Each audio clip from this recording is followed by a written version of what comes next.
Friends, आज हम अपना चैप्टर शुरू करेंगे फर्स्ट, सॉलिड स्टेट। ठीक है,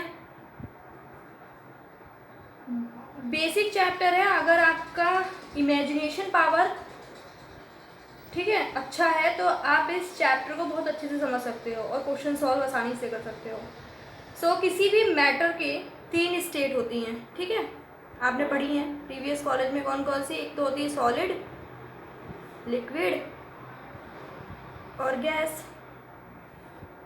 ठीक है, तीनों स्टेट्स आपने पढ़ रखी हैं। गैस मैटर को आपने 11th में पढ़ा हुआ है। ठीक है, आपको याद होगा स्टेट ऑफ मैटर में हमने गैसेस स्टेट को भी पढ़ा है थोड़ा बहुत, और थोड़ा बहुत उसमें हमने लिक्विड भी पढ़ा है। लेकिन एक्चुअली लिक्विड जो है फिजिक्स का पार्ट होता है। लिक्विड को आप फिजिक्स में डिटेल में पढ़ोगे। ठीक है, पढ़ते हो या पढ़ चुके होंगे जो भी है। ठीक है, और सॉलिड को हम यहाँ पढ़ेंगे। तो आज हम 12th का चैप्टर फर्स्ट सॉलिड स्टेट पढ़ेंगे।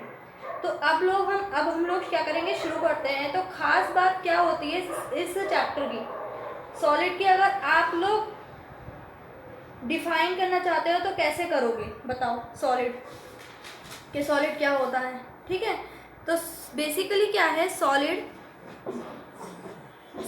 बेटा, जिसमें कॉन्स्टिट्यूएंट पार्टिकल्स के बीच में इंटरमॉलिक्यूलर फोर्स ऑफ अट्रैक्शन बहुत ज़्यादा हो, है ना। तो डेफिनेशन क्या बनेगी, सॉलिड इज दैट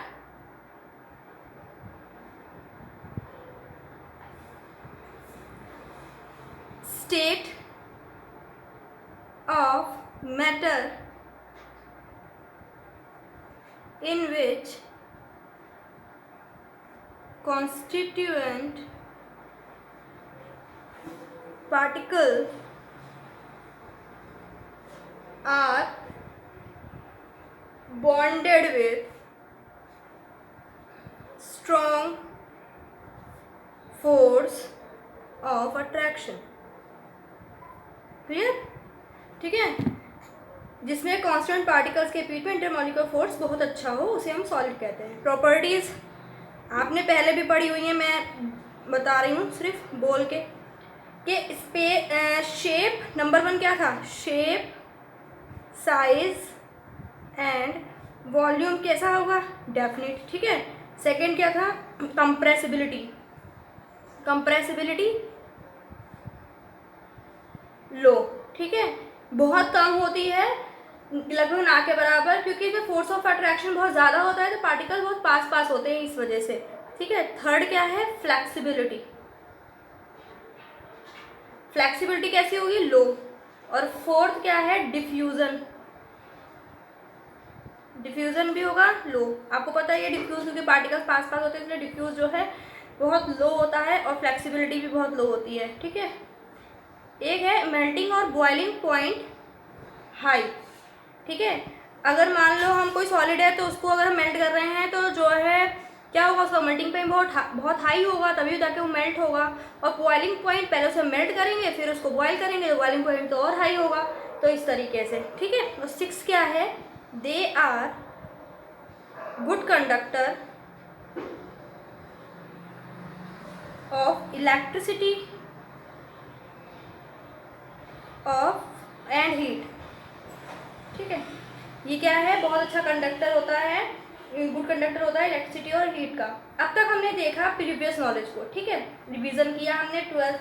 अब हम 12th स्टैंडर्ड के बेस पर पढ़ते हैं। सो स्टूडेंट्स, हमने जान लिया कि सॉलिड स्टेट किसी मैटर का वह स्टेट है जिसमें constituent particles strong force of attraction के लिए क्लोजली पैक्ड रहते हैं। ठीक है, ये तो आपको पता ही होगा क्लोजली पैक्ड रहते हैं। तो हम क्या पढ़ रहे हैं, 12th का सॉलिड स्टेट। मैं यहाँ पे लिख दे रही हूँ क्लोजली पैक्ड, क्योंकि इसके बारे में हम पढ़ेंगे अभी। क्लोजली पैक्ड रहते हैं। ठीक है, फाइनली हम सॉलिड स्टेट को 2 पार्ट में डिवाइड करते हैं। पहला तो बेटा होता है आपका क्रिस्टलाइन और दूसरा होता है एम्फोफोरस। ठीक है, सॉलिड एम्फोरस सॉलिड और क्रिस्टलाइन सॉलिड, एमोर्फस और क्रिस्टलाइन। अब देखिए पहले क्रिस्टलाइन। अब देखिए, मैं जैसे मान लो एग्जाम्पल, जैसे चौक जो मैं स्कूल में इस्तेमाल करती हूँ, और मार्बल भी आप लोगों ने देखा है, दोनों मटेरियल हैं, फिर दोनों एक ही मटेरियल से बने हुए हैं, ठीक है। कौन सा है वो? कैल्शियम कार्बोनेट, ठीक है। लेकिन चौक जो है उसे तो हम आसानी से तोड़ सकते हैं, लेकिन मार्बल को आसानी से नहीं तोड़ सकते। क्यों बेटा? जो चौक की जगह अगर हम काम करेगा और मार्बल अपनी जगह काम करेगा ना, दोनों पे अपना अपना जगह ही है, तब क्या होगा? इनके जो कांस्टेंट पार्टिकल्स हैं वो सेम हैं, तो फिर इतना डिफरेंस क्यों आ रहा है? दोनों के पार्टिकल्स तो सेम हैं क्योंकि बने ही कैल्शियम कार्बोनेट से हैं। जब दोनों एक कांस्टेंट पार्टिकल से मिलकर बने हैं तो इनके बीच में तो डिफरेंस क्यों है? क्योंकि जो है क्रिस्टलाइन सॉलिड को तो आप तोड़, मतलब जो मार्बल है वो उसको तो आप तोड़ नहीं सकते, लेकिन चौक है उसको आप आसानी से तोड़ सकते हो। क्यों बेटा? इसलिए क्योंकि, ठीक है, देखिए, क्योंकि मार्बल को हम लोग क्रिस्टलाइन सॉलिड में काउंट करते हैं। किसमें? क्रिस्टलाइन सॉलिड में, जबकि चौक को हम एमॉर्फस सॉलिड में काउंट करते हैं। अब फर्क क्या है क्रिस्टलाइन सॉलिड और एमॉर्फस सॉलिड में, उसको हम देखते हैं, ठीक है।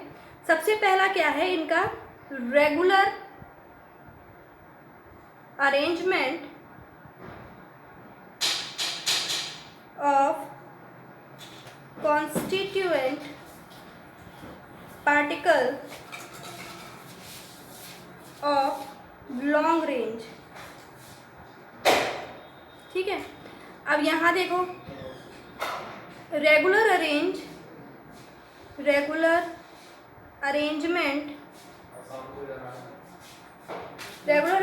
Of continuous particle for short range, ठीक है। Regular arrangement of continuous particle of long range और continuous regular arrangement of continuous particle of short range. Example के तौर पे समझो बेटा, कैसे? जैसे मान लो मैंने यहाँ पे जो पार्टिकल्स है, जैसे मान लो मैंने यहाँ पे पार्टिकल्स ले लिया, जैसे ये वाइट पार्टिकल्स है, green particles, white particles, green particles, ऐसे करके अरेंज किए, ठीक है। तो यहाँ पे वाइट की जगह क्या आएगा? Green, white, green, white, green, white, green. फिर यहाँ पे वाइट था तो यहाँ पे क्या आएगा? Green, white, green, white, green, white, green, ठीक है। इस तरीके से ये अरेंजमेंट कैसा है? रेगुलर रहता है, रेगुलर चलता रहता है। तो इसलिए क्या कहलाता है? लॉन्ग चेन के लिए होता है। इसमें क्या है बेटा? इसमें जो है शुरुआत में जैसे ग्रीन, वाइट, ग्रीन, और फिर बाद में ना चेंज हो जाता है, कुछ भी हो सकता है, कभी यहाँ पे आ गया, यहाँ पे आ गया, तो मतलब ये रेगुलर नहीं है, ठीक है। इसलिए ये चेन क्या हो जाती है? ये शुरुआत में तो पैटर्न दिखेगा लेकिन बाद में इसका अरेंजमेंट टूट जाएगा, नहीं होता, ठीक है। तो यहाँ पर क्या है? डिसिप्लिन अरेंजमेंट है और यहाँ पे इनडिसिप्लिन अरेंजमेंट है, मतलब यहाँ पे रेगुलर अरेंजमेंट है और यहाँ पे इरेगुलर अरेंजमेंट है। इसके कारण इसे तोड़ना कठिन होता है, तभी मार्बल नहीं टूटता। आ रही है बात समझ में?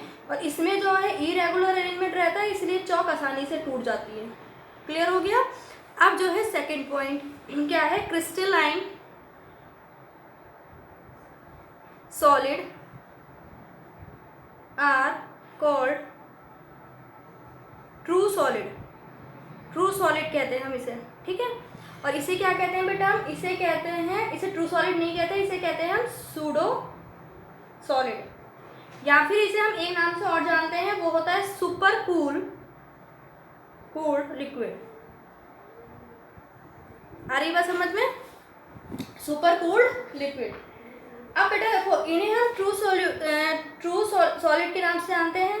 पूरे चैप्टर में ज़्यादातर हम इन्हीं चैप्टर के बारे में पढ़ेंगे, एमॉर्फस सॉलिड के बारे में नहीं पढ़ेंगे, ठीक है।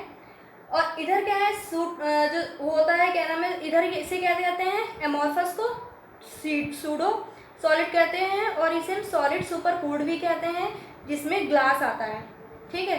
तो ग्लास क्या कहलाता है? Super cooled liquid. जैसे मान लो हमारे घर में कोई ग्लास लगा है, ठीक है, तो उसको अगर आप 4-5 दिन हो जाए ना, उसको ध्यान से देखो, 4-5 साल हो जाए, अगर आप उसका ध्यान से देखोगे तो नीचे का सरफेस तो उसका मोटा होता जाएगा और ऊपर का सरफेस उसका पतला हो जाएगा। क्यों?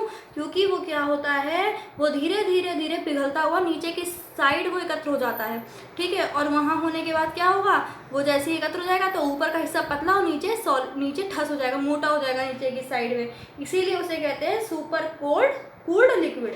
आ रही है समझ में? अब third point, melting point is sharp.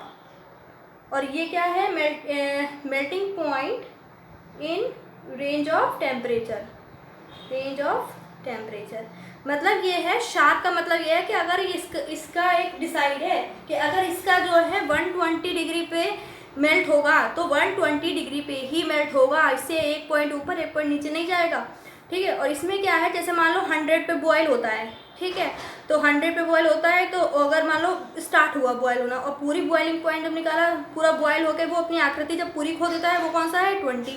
तो इस तरीके से क्या है, इसका टेम्परेचर तो होगा, लेकिन इसका ये पता है कि अपना ये पूरा जो है 120 पे ही फिक्स है इसका।